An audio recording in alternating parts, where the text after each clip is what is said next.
Welcome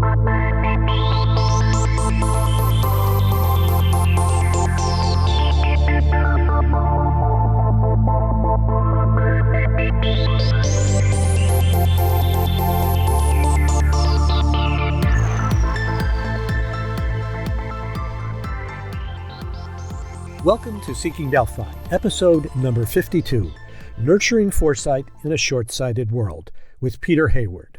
I'm Mark Sackler. The future lives here. The single greatest reason I became a futurist and started this podcast was to be an advocate for more and better foresight in human endeavors. Peter Hayward is a fellow futurist podcaster. While his Future Pod has a somewhat different take than Seeking Delphi, we both have similar aims: to stimulate that interest in foresight as a way of helping to build a better future. I recently spoke to him to discuss the challenges we both face in what we do.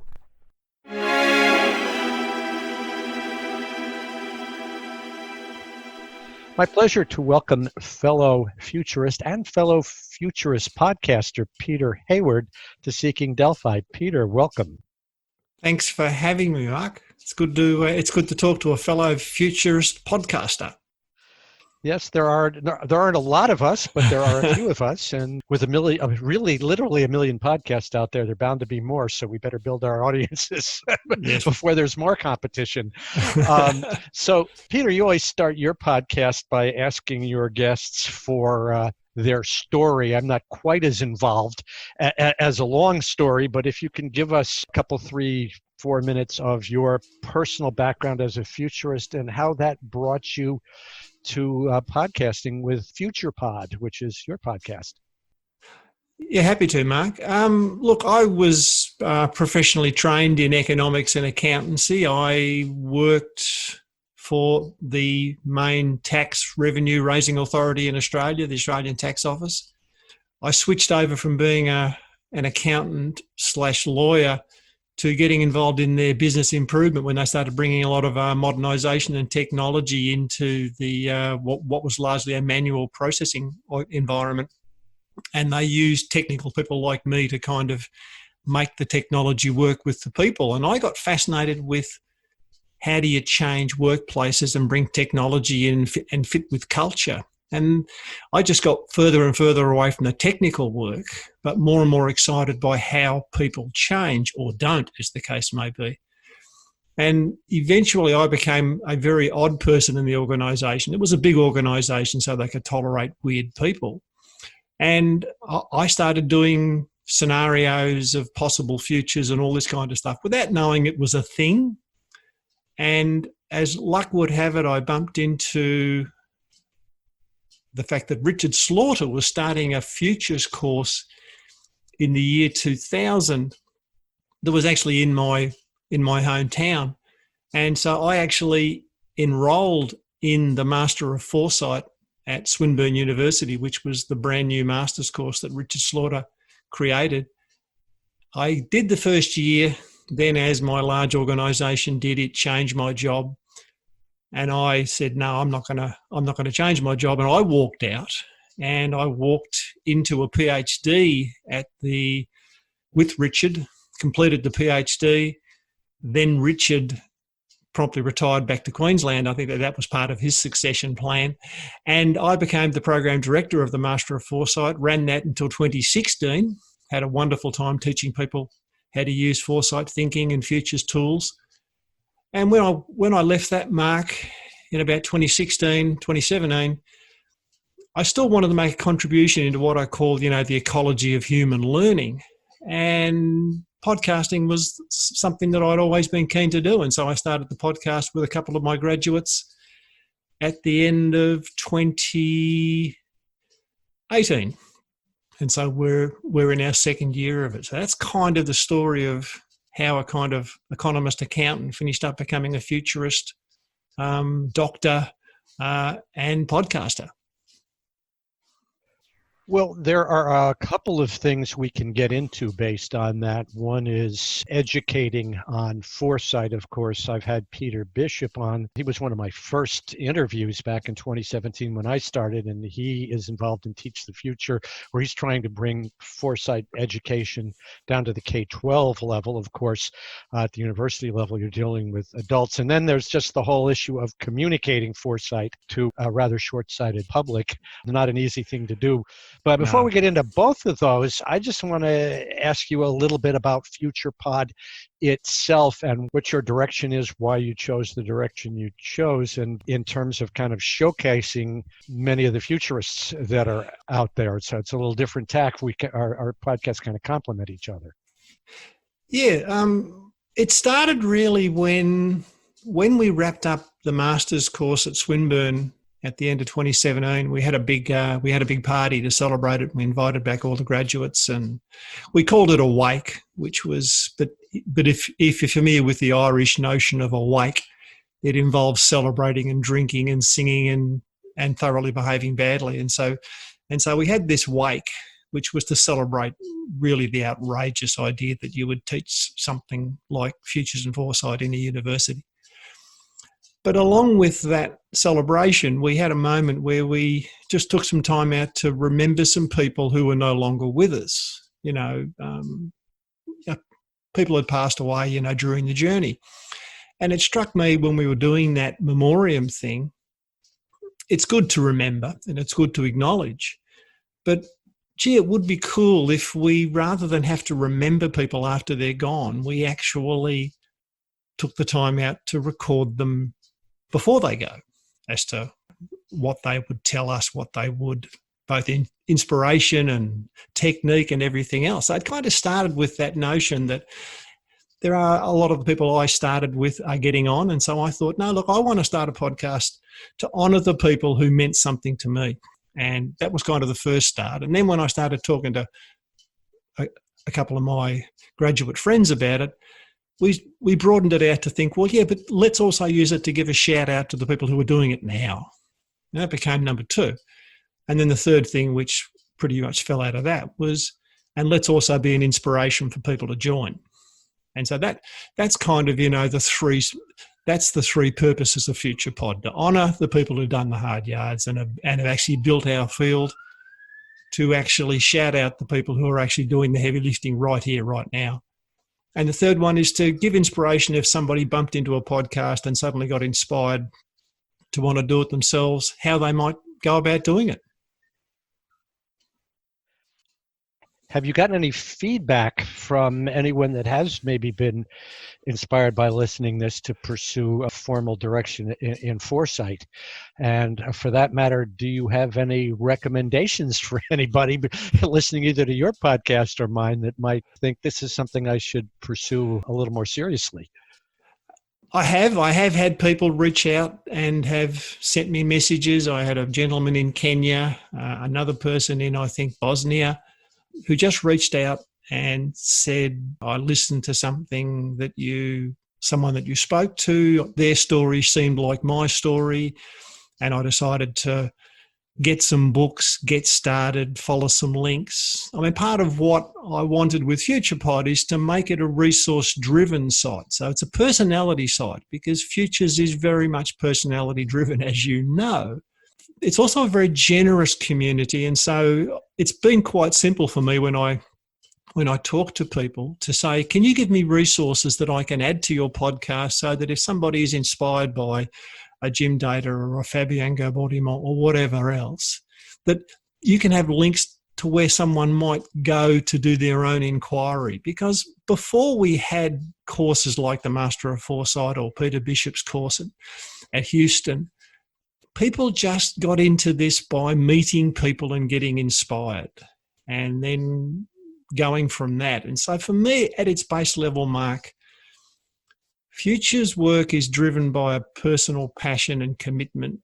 And we are very resourceful. While we're happy to have structured learning processes and they help, the other part of it is this idiosyncratic process that almost all my guests have, and you're an example of that, of how they found the field, or alternatively, the field found them. What about communicating to a broader public? I think what got me very much into futures more seriously back in the late 90s is that I was always been very frustrated with the short-term focus of our society, government being the worst, but the voters seem to go right along. And I had my experience with that back around 2000 when I was able to help create an 21st century action plan commission, a kind of commission on the future for the state of Connecticut with my local state senator. It had exactly 2 meetings, and then that was it, disbanded. One party wouldn't even appoint their members. They looked at it as political rather than practical, and the politicians didn't really care. I'm not sure why we went through it in the first place. And the state senator that I did this with said to me, well, do we really need it? Our economy's getting better. Really? Yeah. So in the next 100 years, because this was in the year 2000, the whole 21st century, we're not going to have another recession. We're not going to have another crisis. Yeah. So that's what really frustrates me and motivates me more than anything else. And I'm just curious your take on that, and if you have any thoughts about combating that sort of attitude in society. Look, it's a difficult challenge. My PhD research was actually in the development of individual foresight, and because I was particularly interested in the educational setting as to how futures, what it was that turned on in students, adults, to actually study futures rather than do an MBA or something like that. And I actually did a comparative study across the students that I was teaching in the MBA and the students I was teaching in foresight. But generally, when I kind of boil all that down, Mark, there's a couple of things. One is, firstly, individual foresight is a natural thing that people have. So, we know that and more people, some people have like an extended foresight, natural foresight capacity, and others never do it at all because they never need to. And the way I explain that is individuals practice foresight when the conditions around them require it. In other words, if things are okay, if the environment's fairly safe and calm and things seem okay, then people don't naturally do a lot of foresight because there's no reason to. As life conditions differ around you, people suddenly become very foresightful. So, for example, in Australia, we're just coming off a really bad bushfire season. And obviously California's having a bad bushfire season right now. Those kind of life conditions cause people to be more future focused. In other words, there's the crisis that people are in, and then there's people's interest in, how do we prevent future crisis? So to me, part of it is life condition, and part of it is people just only think about the future when they have to. The one I think you're leaning into, which is the tough one, is what I call, how do we practice collective foresight?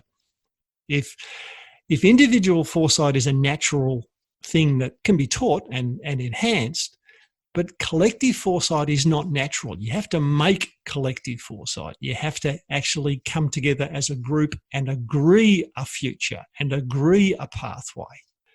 And to me, the difficulty of organisations, and some organisations are very foresightful and have cultures of foresight, and other organisations and institutions, you mentioned politics, have an obvious short-termness because guess what? They have all their incentives and measures are geared towards rewarding short-term. So I suppose when I boil it down, Mark, is people practice foresight when they have to, when the conditions require it, and organisations develop cultures around foresight or cultures about foresight stupidity by the way they reward or penalise behaviour. Well, it's clear in terms of organizations, particularly companies, that certain companies in the tech world, for example, have to have it built in because it changes so fast. They have to be looking out for the next thing, not just 6 months out, but the thing after that and the thing after that. And you see that kind of moving to some of the older companies, automotive industry, jumping into the self-driving cars, for example, seeing that they're going to have competition. But Let's move into the whole area of foresight and something that kind of bothers me in the whole COVID-19 thing. I remember doing an exercise because I took the Houston program, and this is in one of Andy Hines' classes. And the exercise was, here's a casino exercise. You've got 100 chips, and here are 7 possible wild cards. For those of you who aren't futurists, you might think Black Swan. These are the major unexpected world-changing events. And place your chips on which of these things you think is most likely to happen. And one of the things, for example, was radical life extension, and I'm very much interested in that field, but I only put 20 of my 100 chips on that. I put 70 of them on global pandemic. And Andy was a little surprised. He asked me why. First of all, I came from the healthcare, a career in the healthcare industry, but I said it's obvious that it's happened before, and of all these things, it's the one thing it's guaranteed, whether it's happened before or not, it's guaranteed to happen again.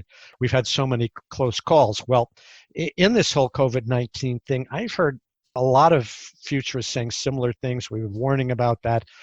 Clearly, though, the world's not getting the message.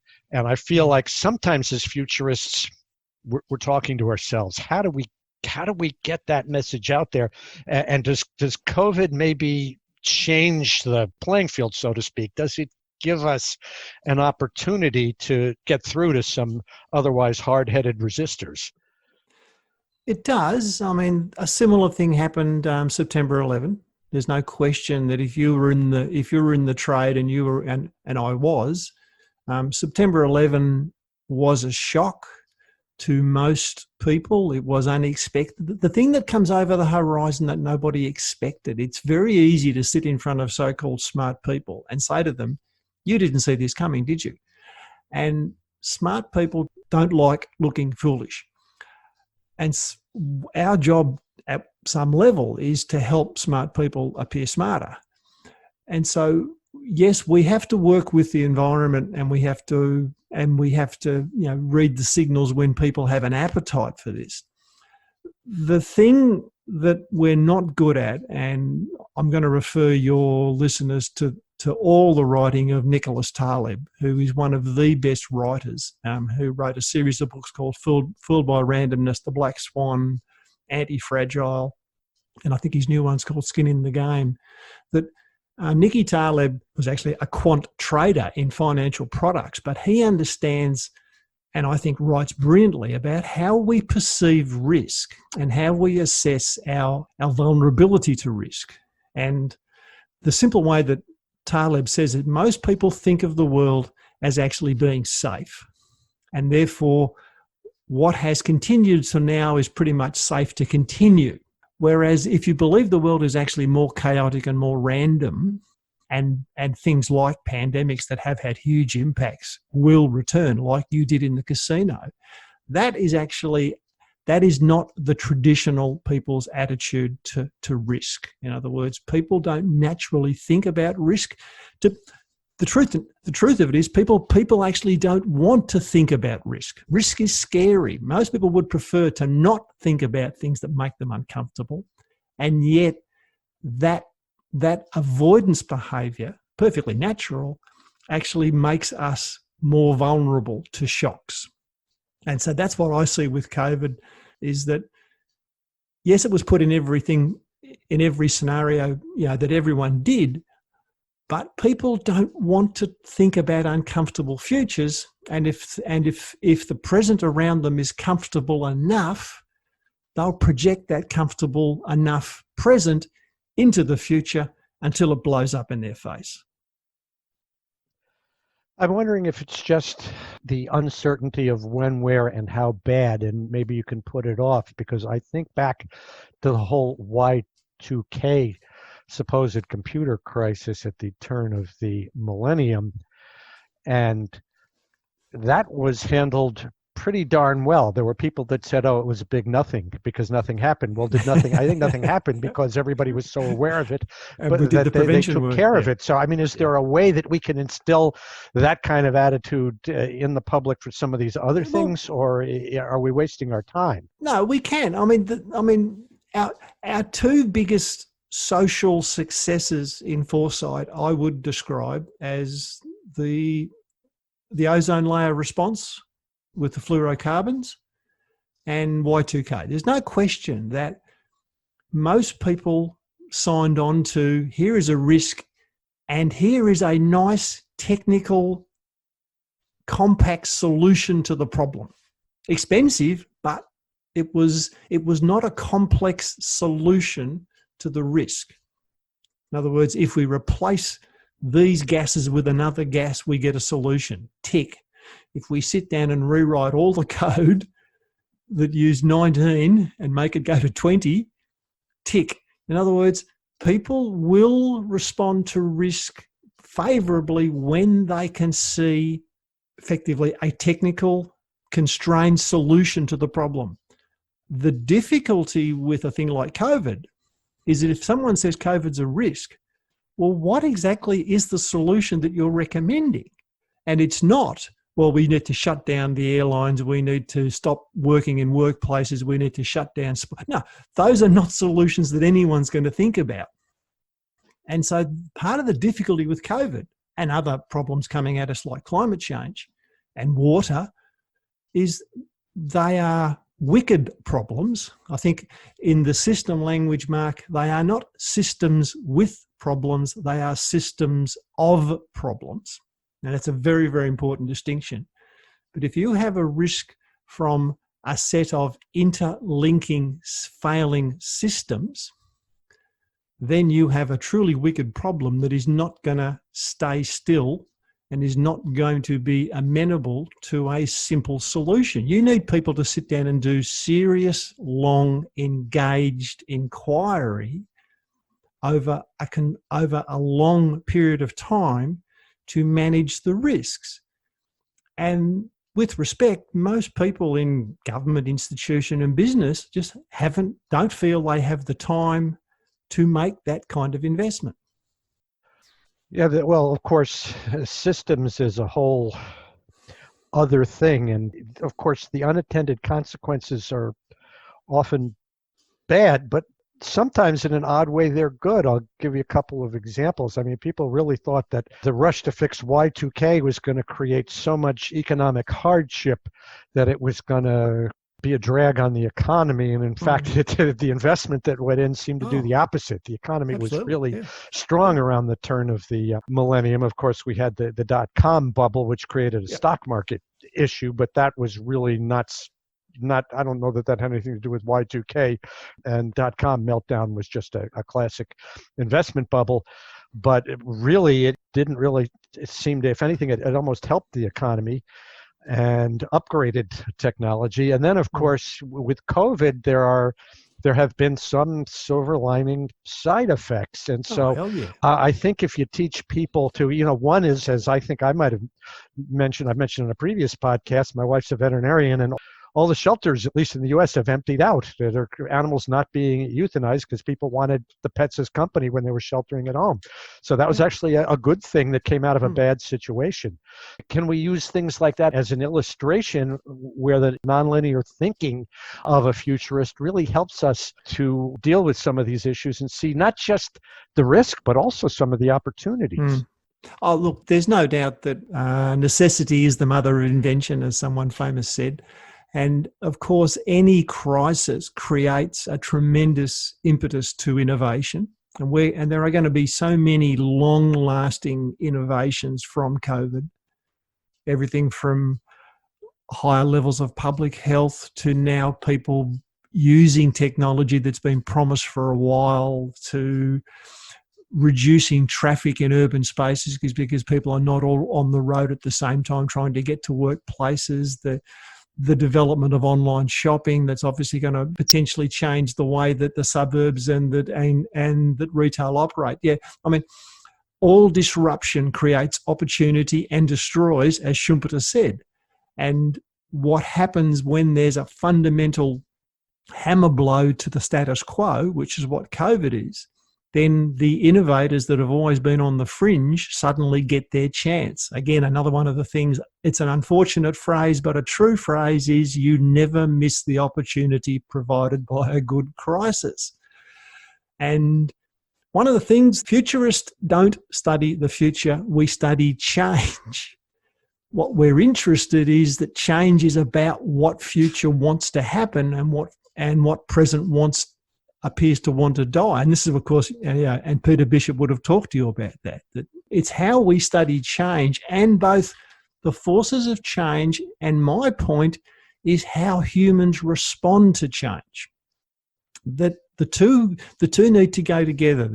I believe that we're in very, very uncertain and volatile times where, we're reaching the limits at some physical, economic levels, at environmental levels. So, we know we're getting close to the levels of carbon that might tip the climate. We know that food and water systems are under extreme stress. We're talking, 7 billion people. We're at the high end of a whole lot of things. And so the system, the climate, is at that thing that's called a tipping point. And that makes the system is not at equilibrium now. The system is in disequilibrium. It will find a new equilibrium point. We're in the middle of finding some of those equilibrium points. Now, futures is both a process of warning to people to get ready. So if you're in the business of maintaining status quo, futures is about prevention and preparation. If you're in the business of creating change, driving change, and using change, then foresight is you getting ready for the next big disruption. So when it happens, because it will, then you're ready and that kind of thing. And so to me, to communicate it, you have to find the match of the message to the conditions of the people you're talking to. Well, I'm guessing that you and I are finding that to at least to the people who are listening to our podcasts, and hopefully we can both get some more. So before we finish up, tell everyone how they can find FuturePod. Yeah, one word, futurepod.org, and our podcasts are up to the 60s. We're chasing you in terms of followers, but look, the podcasts are there. They're open source. I have as much teaching resource around the podcast as I can. I just really want people to just get in, use it, find inspiration. And then around things like FuturePod are now all the communities that are forming, the whole notion of people, whether it's the professional communities like our APF or the Federation in Europe. But just to get involved, find a place, work in the future that matters to you, whether it's personal, whether it's your town, whether it's your organization, whether it's the planet. But find a part of the future that matters to you and get involved with it. It's fun. You meet with some pretty interesting people, and I think it's kind of what our lives are about. Yes, indeed. And I think it's more than anything, which a lot of people don't understand, is helping make better decisions about the future to create a better future. Peter, I thank you so much. Best of luck going forward with FuturePod, and I'm sure we'll be talking more in our own futures. Thanks, Mark.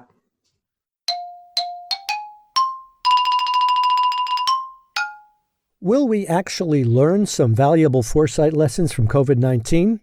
Or will it simply be a matter of our public institutions closing the proverbial door after the horses have left the barn? Let's all be advocates for the former.